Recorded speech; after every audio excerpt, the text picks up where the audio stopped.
al-iman, nichukue fursa hii kukuhusieni nami pia kuhusia nafsi yangu kumcha Allah na kufuata mwendo na kutekeleza sunna za Mtume Muhammad sallallahu alaihi wasallam. Hadithi Qudus, ahadithi Qudsi ni maneno matukufu ya Allah.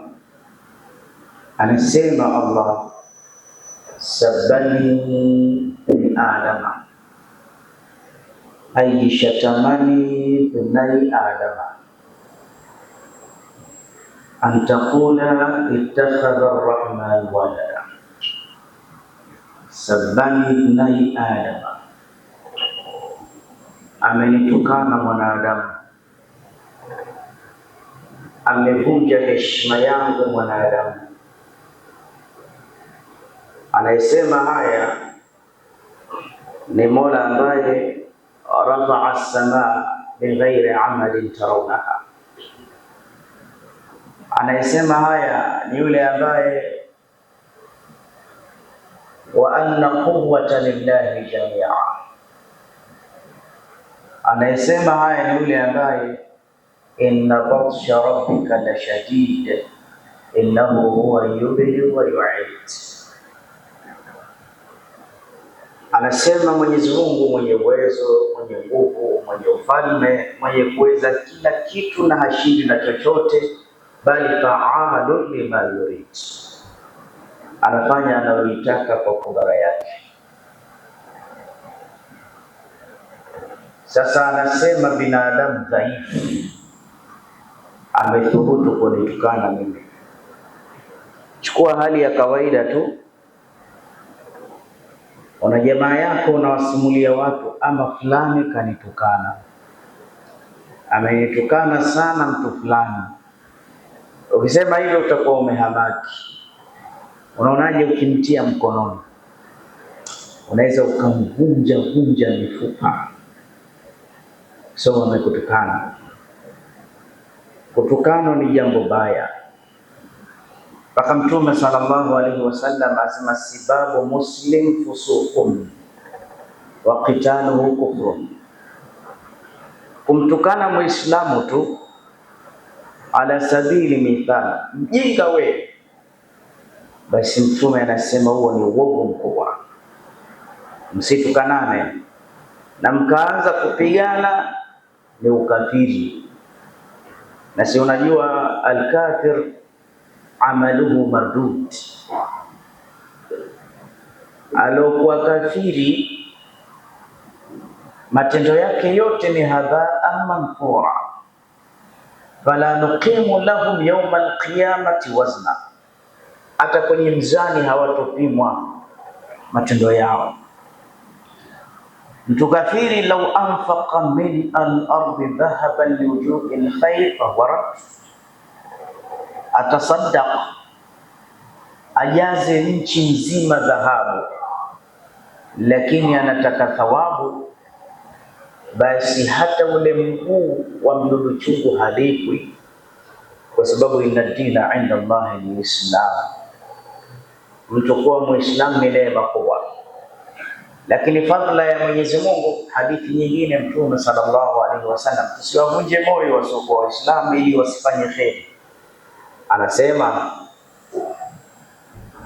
asiokuwa Muislamu akitenda kheri, kwa ule wema aloufanya, akitoa sadaka, akajenga visima, akasaidia wajane, mayatima, basi Mwenyezi Mungu atamrejeshea ile khali yake hapa hapa, atamzidishia.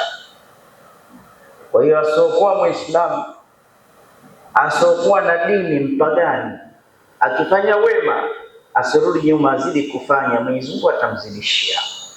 Nasi tuna wajibu kumwambia Mungu akuongezee kwa pale ulipotoa, na atamuongezea. Lakini akifa ndio yameshamalizika. Ndio maana kama mmetasawwar, kama kuna mtu anatenda kheri si Muislamu, huwa anabarikiwa mambo yake. Kuna nchi kubwa si za Kiislamu, za nje, wana tabia ya kutenga fungu la 10 la Mungu kila mwaka. Yani nchi hizo zinatoa zaka, lakini si nchi za Kiislamu. fungu hili liende Afrika likasaidie wasiojiweza, wanyonge, wazee, vikongwe. Angalia zile nchi zinavyonyanyuka juu uchumi wao. So Mwenyezi Mungu lazima awape sadaka, haijamdondosha hapo mtu. Lakini Mtume akasimulia, ama Muislamu akitasaddaq, akitenda kheri, hulipwa kwa dunia yake na akhera pia. Sasa ndugu yangu Muislamu, Mwenyezi Mungu anasema hivi, au Mtume anasema kutukana na Waislamu peke yao ni uovu, wana ni ukafiri. Ndio maana idha taka muslimaini bisayfayhima, wakikutana Waislamu wawili na panga zao wanapigana, falqatil walmaqtul finnar, atakayemuua mwenzie na atakayeshindwa akauliwa, Mtume anasema wote pahala pao ni motoni. Sasa asema naam, huyu alioua kwenda motoni sawa, kama balul maqtul. Sasa inakuwaje na huyu alouliwa na katie kauliwa? Mtume anasema innahu kana harisun ala qatli sahibihi, hata yeye kauliwa lakini alikuwa na tamaa ya kumuua mwenzie. Uona jambo la kutukanana na kupigana halifai. Sasa tasawwar, tumekuwa na midomo michafu ya kuchafuana, ya kudogeshana, mpaka binadamu sisi Allah hajakosea aliposema inna linsana lirabbih lakanut. Tafsiri nzuri, binadamu kwa Mola wake ni mkorofi, ni mjinga, ni dhalim, hana shukrani, anakanusha neema ya Mola wake. Wametukanana wenyewe, haijatosha, matusi yakatoka kwa viumbe, yakatoka min al-makhluq ila al-khaliq, mpaka kwa Mwenyezi Mungu Rabbul Izzah. Binadamu wenyewe ulimi huu mpaka mnamtukana Mwenyezi Mungu, na Mwenyezi Mungu anasema mwenyewe katika hadithi Qudus, sabani ibn Adam, amemtukana mwanadamu. Ni yapi matusi haya mazito kwa Mwenyezi Mungu? Antakula ittakhadha arrahman walada, ni kwa kile kitendo cha kusema eti mimi nimejifanyia mtoto. Kwa shida gani hasa? Qul huwallahu ahadun Allahu samadun lam yalid wa lam yulad wa lam yakul lahu kufuwan ahad. Walienda siku hizo washirikina wa Maka, akamwambia Mtume, sifna rabbak, tusifie sifa za Mola wako. Ana wajukuu, ana watoto, ana ukoo, ni mkubwa, ni mdogo. Ikaja suratul Ikhlas, qul, wasomeshe hawa wasirupuke maneno hayo, waeleze hawa, huwa Allahu ahadun, huwa Allahu ahadun. Ukisema ahadun haiwezi ikaingia na mbili yake. Qul huwa Allahu ahadun, ingekuwa Allahu wahidun, ingekuja wahidun, ingekuwa na thaniyan na thalithan na rabi'an, lakini ahadun samadun lam yalid wa lam yulad wa lam yakul lahu kufuwan ahad. Waambie Mungu ni mmoja, na wakisema kinyume chake ni matusi. Katika sura Maryam asema takadu samaa yatafattarna, mbingu zinakaribia kupasuka na ardhi kuchanika na majabali kuvunjika. Unaposikia pahala watu wakisema Mwenyezi Mungu ana mtoto, Mwenyezi Mungu ana sijui mama, Mwenyezi Mungu sijui, ni makosa makubwa. Katika sura Tauba aya nambari 30, Allah asema waqalat al-yahudu Uzairun ibn Allah waqalat an-nasara al-masih ibn Allah. Wazi Mayahudi wanasema Uzair ni mwana wake Allah. Waqalat an-nasara al-masih ibn Allah, na manasara nao wanasema Isa, Yesu ni mwana wake Allah. Dhalika qawluhum, hayo maneno wanaoyasema, yudahiuna qawla alladhina kafaru min qabl, wanafananiza maneno yao na waliokufuru kabla yao. Ina maana wanaodai madai haya ni watu wengi, hawajaanzia hapa. Watu waliopita, wapo wengine walikuwa wakisema wal malaikatu banatullah, hawa malaika ni daughters wa Mwenyezi Mungu. Mwenyezi Mungu ana watoto wake wawili wa kiume, wanasema ni Uzair na Isa, na ana watoto wa kike, wal malaikatu banatullah, hawa malaika ndio daughters wake. Ndio maana hata leo utaona watu wakichora picha ya malaika, kuchorwa kama malaika mrembo. Nani aliyokuambia malaika ana ujinsia huo? Basi Mwenyezi Mungu anasema qatalahumullah anna yufakun, amewalaani vikali Mwenyezi Mungu. Anayesema maneno hayo amelaaniwa, na lazima tumkumbushe, tumrudishe katika mstari, kwa sababu anasababisha mbingu zinakaribia kuchanika, mbingu zinauvika. Sabaha lillahi ma fi samawati wal ardh, sasa yote vinahisi jamadati ile azmatillah. Mimi na wewe tusikubali kusikiliza shiriki kama hizi kabisa. Mwenyezi Mungu hajajifanyia mtoto. Katika kibaru tabi'ina waliopita, ukitizama katika sura min hayati tabi'in wa tabi'iyat, kuna mmoja alikuwa akiitwa Abul Yazid Bastami. Abul Yazid Bastami alikuwa anaishi nchi ya Iraq. Iraq ni markazi ya Kiislamu, ni nyumba yetu ya historia. Basra na Kufa, Iraq ndio miji ya kiilmu, na Iraq ina historia nyingi sana. Hata Nabii Allah Adam alayhi salam alipofukuzwa kule peponi, anasema na Ibilisi naye, kulna bitu minha jamia, ondokeni. Na Ibilisi naye alifukuzwa siku hizo hizo, lakini yeye akashuka moja kati ya mlima fulani kule Iraq. Wa unzilatil hayya, na nyoka naye aliteremshwa siku hizo hizo. Kwa hiyo markazi ya Iraq ina historia nyingi sana, na Iraq hata Sheikh Abdul Qadir Jailan, Imam Abu Hanifa an-Nu'man wamezikwa kule. Lakini pia kuna mwanachuoni mkubwa anaitwa Sheikh Abdul Qadir Uda, alotunga tafsiri muhimu sana inaitwa fi Idlali Qur'an, vivuli mwanana vya Qur'an. Alitokea kule Iraq na akafia Madina, kasomesha Maka, akafia Madina.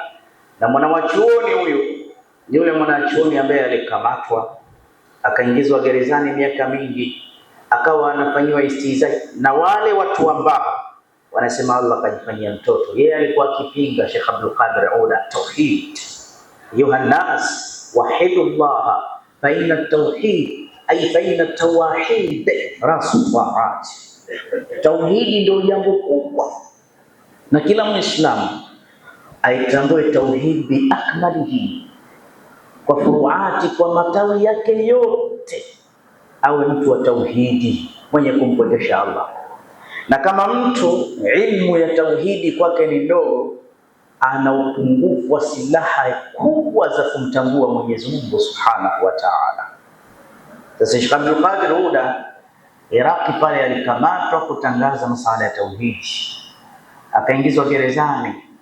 Ikawa zile sigareti, zile sigara wanazizima sehemu zake za siri, lakini mpaka akawa anaambia, hebu tusomee suratul Fatiha kinyume, ghayril maghdubi alayhim waladdallin ihdinas siratal mustaqim iyyaka na'budu, mpaka bismillah. Lakini baadaye akafungwa sehemu ambayo kuna mbwa kubwa kama ndama, wamekwa na njaa muda mrefu. Akiingizwa mtu dakika kishamalizika, wakamfunga ili wapate kumua. Basi yule Haris akaambia, kamtizame huyo mbwa, keshaliwa na mbwa wenzie. Mwanachuoni anaitwa mbwa. Walipofika pale, yule mlinzi akamkuta Sheikh Abdul Qadir amesujudu, alafu wale mbwa wanamlinda. Akasema, nimemkuta shekhe anasali sajidan wal kilabu yahrusuhu. Angalia, mpaka wanyama hao wanatambua heshima ya watu wa tauhidi, heshima ya wanazuoni. lakini pale pale gerezani akatunga tafsiri matata muhimu ya Qur'ani al-Karim. Hiyo ndio Iraq. Sasa kuna bwana mmoja katika tabi'in anaitwa Abu Yazid al-Bastami, alikuwa anatembea na fikra, vipi watu watamtambua Mwenyezi Mungu? Na katika nchi ile kulikuwa kuna kanisa usiku na mchana, ndio maspika ya zama hizo wanahubiri Mungu kadhaa, Mungu Mwana, Mungu Baba, Mungu Mtoto. Kwa sisi Waislamu maneno haya yana ukakasi mkubwa, so Allah apendi. Akalala usiku wa Abu Yazid, kisha alipokuwa amelala ule usiku bora kuelekea alfajiri, akamsikia mnadi anamnadia usingizini mwake. Akiwa amelala tu akasikia sauti inaambia, ya Abu Yazid, inna lailatin eid nasara, usiku wa leo umelala, lakini leo ni sikukuu ya Manasara. Leo ni mkesha wa Pasaka. Leo usiku wa leo anakufuriwa Mwenyezi Mungu Subhanahu wa Ta'ala. Kwa hiyo usiendelee kulala, wewe ni mtu wa fikra, wewe ni mtu wa kufikisha. Hebu simama, nenda mpaka kwao, pengine Mwenyezi Mungu akaleta fathi na ushindi. Faqama, akasimama akatawadha, na hakutaka kujua nani atali mnadia, mbio fadakhala fi dini nasara, akaingia katika kanisa la jamaa wale. Alipoingia yule pasta au fadha au baba akamuona Abu Yazid. Alipomwona akanyamaza, akawa hazungumzi kitu, kamtizama. Waumini wametizama mbele kama mlivyonitizama mimi. Wakamuuliza watu wake, ya abatana walimadha la tatakallam, ewe kiongozi wetu, mbona umenyamaza ghafla? Mbona misa haiendelee? Zungumza Injili. Akamwambia, wa kaifa utakallam wa bainana rajulun muhammadiyyun laqad dakhala alaina, naendelea vipi mimi kuzungumza hapa? Kuna Muislamu kaingia msikitini, sehemu yake ni msikitini, sio hapa kanisani. Kaingia hapa kanisani, sio sehemu yake, kaingia hapa msikitini hapa. Watu wote wakageuka shingo nyuma, baada ya kutizama wakamwona rajulun muhammadiyun. Kumtizama Abu Yazid, wakamwona ameingia pale, lakini alikuwa hana athari yoyote ya Uislamu, haonekani makanzu na malemba. Maana kaamka kwa pupa, kakimbilia hidayah, akasema hapa ndo kuna hidayah na ninakwenda kuitamka kalma katikati ya haramu. Wakamuuliza, kaifa araftahu annahu rajulun muhammadiyun, sasa wewe umemjuaje kama huyu ni watu wa Muhammad? Akasema, mimi nawajua Waislamu, anna rajulun muhammadiyun simahum fi wujuhihim min athari sujud, watu wa Muhammad ukiwatizama nyusoni mwao wana alama fulani fulani hivi kwa wingi wa kusujudu, wana sijda. Kwa alama hizi tunawatambua Waislamu. Hata Mtume aliulizwa, kaifa ta'rifu ummataka yawma al-qiyama ya Rasulullah, nyumati ni nyingi siku ya Kiyama. Sahaba wanasema, utakijuaje sisi ni katika ummati wako, usije ukatuacha ya Rasulullah. Mtume asema, inna ummati ya'tuna au yad'una yawma al-qiyamati ghurra muhajjarina min athari al-wudu wa man istata minkum man yutilla ghurratahu falyasna. Watu wangu siku ya Kiyama watasogezwa kwangu wakiwa wanawaka, wana mataa, wanameremeta, kutokamana na zile sehemu za athari za kuswali na kuchukua udhu. Na Mtume asema, kama kuna mtu anaweza kutawadha, mwisho ni hapo, usifanye israfu, lakini ukazidisha kidogo, atakayeweza kuongeza kumeremeta kule, basi na afanye, nitapata kumtambua. Kwa statement hii, asiochukua udhu na asoswali ajisahau kuwa katika ummati Muhammad. So Mtume hata mtambua, hiyo ndo alama. Alama sio shati lako wala kofia, kwanza haitokuwepo. Swali sana, hatutokusahau. tutakuwa pamoja na Mtume Muhammad. Kamwambia mke wako, tutakusahau, utakuwa na giza. Swali mke wangu, watoto wangu swalini. Hii ni alama hii. Shekhe mmoja wakati nasoma hadithi ipo kwenye Bulughul Maram, aliniambia neno zito, akasema kama una mkeo mashallah, unajimai naye, unamkumbatia naye, wajua hapa mbele yetu tuna pazia 70 za ghaib, hatuoni mambo ya ghaib, na tungeona pengine tungekufa kwa tamaa au kwa hofu. Anasema yule mkeo unaistarika naye lakini hasali, umelala juu ya nguruwe tena mweusi. Tariku sala mal'una, anayeacha sala amelaaniwa vikali. Anayeacha sala kila kitu kimemkataa jamanini, tonge analokula linamlaani. Si ni kwame ufe, pengine ndo mtege wako ndo dada yako na familia nzima sana. Wewe mwenyewe sala yenyewe ndio hii ya Ijumaa tu. Sala ni jambo kubwa. Awwal ma yuhasabu al-abdu bihi yawm al-qiyama as-sala. Cha mwanzo kuhesabiwa siku ya kiyama ni sala. Ndugu zangu Waislamu, na tuambieni maneno, tuambiane wazi maneno haya mapema. Kuna ibada zina uwakala lakini si sala. Mamako hajaenda hii hawezi, unaweza ukaenda ukamhigia. Kaka yako kafa na deni la saumu, Mtume asema swama waliyu, ndugu yake amfungie. Si jambo la sala. Ukiwa safarini na sala zako hatulina kuwakilishwa, tumswalie mzee, hiyo habari hakuna. Unaumwa na sala, umepondeka, uwezi kukaa na sala, wewe labda akili yako haiko sawa sawa, ndio utakuwa umesameheka. Umesahau ukikumbuka, amka uswali. Umelala ukikumbuka, ukiamka amka uswali. Na mtu yoyote, awe kiongozi wa kiserikali, awe ndugu yake imamu, awe mtu mashuhuri, kuzikwa na watu wengi si hoja ya kwenda peponi. Nasema kama hasali motoni, hata awe mashuhuri kiasi gani. Hata kama utampigia mizinga 10,000 kwa heshima, kama hana sala, Mtume anasema hana fungu katika Uislamu asiokuwa na sala. Hana fungu, si wetu. Sala. Na wanaume wasali panapoadhiniwa msikitini, si jambo la khiari kupenda Waislamu. Mtume amefananisha nafasi ya sala katika Uislamu ni sawa na nafasi ya kichwa katika mwili. Hapa mimi natoa hutuba, nakaa chini hapa, alafu nisimame ghafla mnione sina kichwa, tuone kama mtakao msikitini, mtakimbia nyote. Natisha, mtu gani hana kichwa? Mtu gani hana kichwa? Hata mimi ningeingia, naona safu ya kwanza watu wote hawana vichwa, ningerudi huko nilikotoka, sema nimekuja kuhutubu, lakini au wanaotakiwa kuhutubiwa si watu, pengine ningesema majini. Basi vile vile nafasi ya sala katika Uislamu ni sehemu ya kichwa.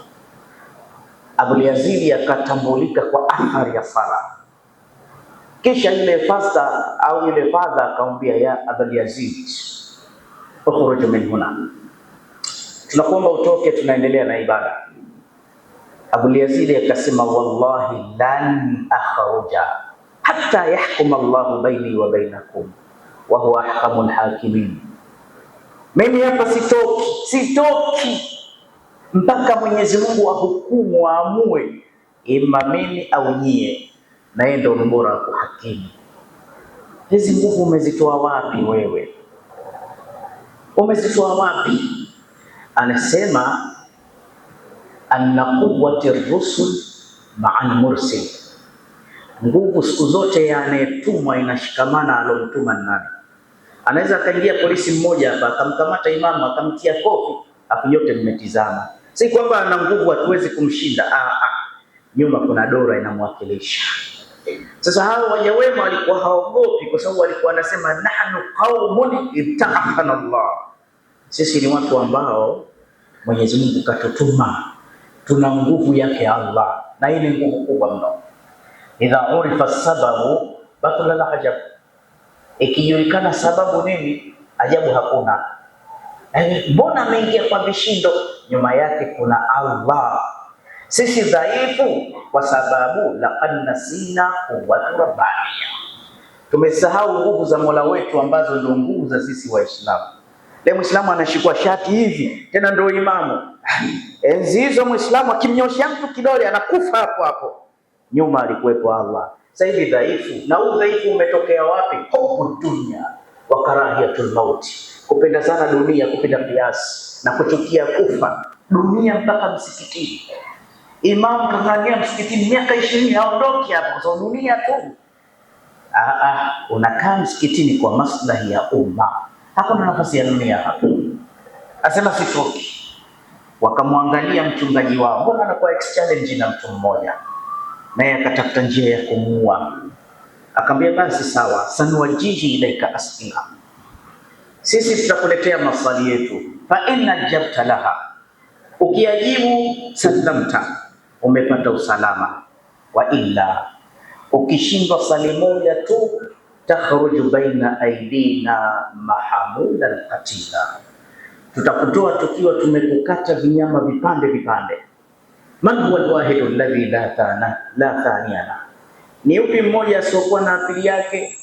Akasema qul huwallahu ahad Allahu samad lam yalid wa lam yulad wa lam yakul lahu, huyo ni Allah, hajazaa hajaziwa, hana mfano. Man ladhani alladhi la thalithahuma, mawili yasiokuwa na tatu yake ni lipi? Akaambia waja'alna al-laila wan-nahara ayatayn, tumefanya usiku na mchana ni ishara mbili, alama mbili. Wa thalithu allati la rabi'ahuma, matatu yasiokuwa na ya nne yake ni yapi? Akamwambia a'dharu Musa ma Khadri, ni zile nyudhuru alizitoa Nabii Allah Musa wakati anasafiri na Sayyidina Khadri. Katobwa jahazi, Musa akauliza, kaua mtu, Musa akauliza, yale kwa mambo matatu. Na jambo la nne sio kwa na tano yake, akamwambia kutubu samawiyati munazzalati ala anbiya wa hiya Taurat wal Injil waz Zabur wal Quran, ni vitabu vikubwa vinne vilivyoshushwa kwa mitume: Taurat, Zabur, Injil, Quran. Matano yasiokuwa na sita yake, akamwambia salatu maktubati likulli yawmin wa hiya subhi wal dhuhr wal asr wal maghrib wal isha. Matano yasiokuwa na sita yake ni hizi sala tano za kila siku, ndio da'wa hii. Sita yasiokuwa na saba yake, akamwambia inna rabbakum Allahu alladhi khalaqa as-samawati wal arda fi sittati ayyam, ni yule aliyeumba mbingu kwa muda wa siku sita, wa ma ya'ya bi khalqihinna, na hajachoka wakati anaumba. Akamwambia kwa nini unasema hajachoka? Ambia kwa sababu ni itikadi yenu makafiri nyie, mnasema Mwenyezi Mungu kaumba siku sita, siku ya saba ya sabato akawa amechoka, tena akaeka mguu wake rijlan ala rijl, kafunga nne kwamba kachoka. Hapo choka, ata'anni min Allah, upole ni wake Allah. Aliamua kufanya taratibu, angeweza kufanya siku moja. Saba isokuwa na ya nane yake, ambia alladhi khalaqa sab'a samawati tibaqa, ni yule aliyoumba mbingu saba hali ya kupishana. Ya nane isokuwa na tisa yake, akaambia wayahmilu arsha rabbika yawma idhin thamania, ni wale hamalatul arshi waliobeba arshi ya Mola wako aina nane, malaika wale. Tisa isokuwa na 10 yake, akaambia ayatu Musa 9, ishara na miujiza ya Nabii Musa, chura, bakora, ilikuwa miujiza 10. Kisha mambo gani ukifanya unapata 10 mfano wake? Akamwambia manjaa bihasanatin 10 amthaliha, atakayefanya jema moja Allah atampa 10 mfano wake. Akamwambia na maswali matatu ya mwisho, na hilo la mwisho mtajibu nyie, tujiweke sisi ndo nafasi ya Abul Yazid, kwa sababu mwenzetu ana imani, Allah anamletea ala anna awliya Allah la khawfun alayhim, watu wapate hidayah, na alisilimisha kanisa zima mpaka leo ndo msikiti pale. Akaulizwa katika maswali matatu, ma huwa qabru alladhi sara li sahibihi, kaburi gani lilitembea na mtu wake ndani? Akasema hilo sio kaburi, walakin huta Yunus wa huwa mulim, ni yule samaki aliombea Nabii Yunus akawa anatembea naye. Akamwambia sawa, ma ashya alladhi khalaqaha Allah bighairi ummin wala abin, kuna viumbe ambavyo au vitu ambavyo Mwenyezi Mungu kaviumba bila ya mama wala baba, na kama vina mama baba havina, kama vina mama baba havina. Ni vitu gani? Akaambia Sayyidina Adam naqat Saleh wa qatl Ismail. Huyu ni Adam, hana baba wala mama, katokea peponi. Ngamia wa Nabii Saleh hana baba wala mama, katokea majabalini. Lakini kondoo alokuja kumkomboa Nabii Ismail hana baba wala mama, ametokea peponi. Ama vyenye mzazi mmoja, Nabii Allah ni Sayyida Hawa, ni mama Hawa, ana baba yake Adam, hana mama. Ni Sayyidina Isa bin Maryam, ana mama yake Maryam, lakini baba hana. Akamwambia sawa, wa ayu shay'in tatanafasa, na ila kuachieni nyie masali mawili na kuachieni nyie baada ya sala. Akaulizwa ai, ili tusikuue wewe mtu wa Muhammad, ayu shay'in tatanafasa au tatanafusa wala ruha fihi. Wewe kama Muislamu, kitu gani kimetoa pumzi, kimepumua, hakina roho? Swali la kwanza.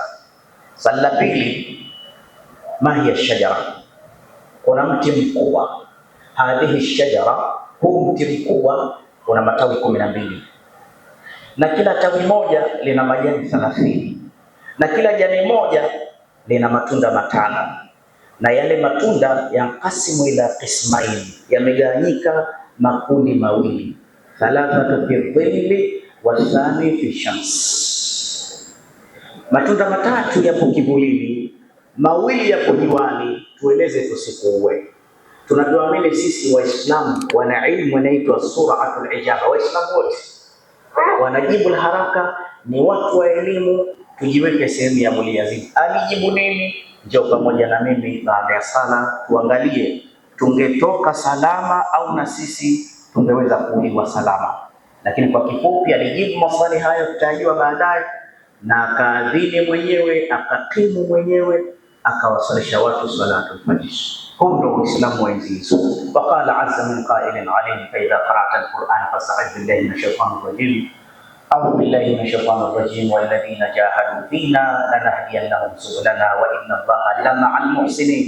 بارك الله لي ولكم بالقرآن العظيم ونفعني وإياكم بالآيات والذكر الحكيم. أقول قولي هذا واستغفر الله لي ولكم فاستغفروه إنه هو الغفور الرحيم هو البر الكريم.